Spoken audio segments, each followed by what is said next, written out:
پاکستان کے ترقیاتی چیلنجوں کے بارے میں ورلڈ بینک کی حالیہ رپورٹ کی تازہ کاری نے اس بات کے سامنے آنے کے بعد کافی تشویش کو جنم دیا ہے کہ مالیاتی ادارہ چاہتا ہے کہ پاکستان دیگر چیزوں کے علاوہ مزید آمدنی والے زمروں پر ٹیکس کے بوجھ کو بڑھانے پر غور کرے جن میں پہلے ٹیکس ادا کرنے سے مستثنی تھے۔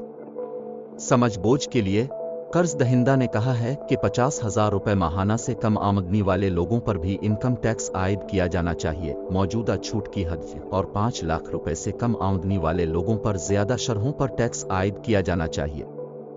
زیادہ مساوی طور پر ٹیکس والی معیشت میں تجویز شاید اس قسم کے غم و غصے کو جنم نہیں دیتی۔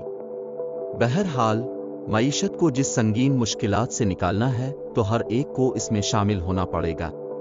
تاہم پاکستانی حکام کی ٹیکس نیٹ کو وسیع کرنے کے لیے تاریخی عدم دلچسپی کو مد نظر رکھتے ہوئے یہ بات سمجھ میں آتی ہے کہ مہنگائی سے تنگ ٹیکس دہندگان کیوں ناراض ہیں۔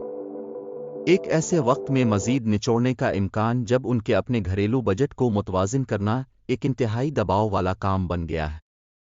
عام توقع اور غیر حقیقت پسندانہ طور پر نہیں کہ کلہاڑی پھر سے تنخواہ دار طبقے پر گرے گی، کیونکہ ریاست ٹیکس کی دھوکہ دہی کے پیچھے نہیں جائے گی۔ حکومت کے محصولات کے اہداف کو پورا کرنے کے لیے فیڈرل بورڈ آف ریونیو کے بالواسطہ اور ود ہولڈنگ ٹیکسوں پر زیادہ انحصار کی وجہ سے غریب اور متوسط آمدنی والے پاکستانی امیر شہریوں کے مقابلے ٹیکسوں میں اپنی کمائی کا نمایاں طور پر بڑا حصہ ادا کرتے ہیں۔ دریں اثنا مہنگائی بھاگ گئی۔ جو قوت خرید کو کم کر کے آمدنی پر ٹیکس لگاتا ہے نے بھی ان آمدنی کے زمروں کو غیر متناسب طور پر متاثر کیا ہے۔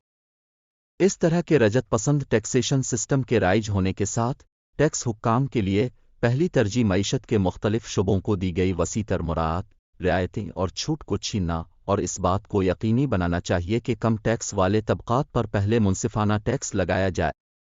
زراعت، ریٹیل، ریئل اسٹیٹ، واحد ملکیت اور غیر تنخواہ دار افراد کی کمائی پر ٹیکس نہیں لگایا جا سکتا اور نہ ہی ان پر ٹیکس عائد کیا جا سکتا ہے، جبکہ رسمی شعبے میں ملازمت کرنے خصوصاً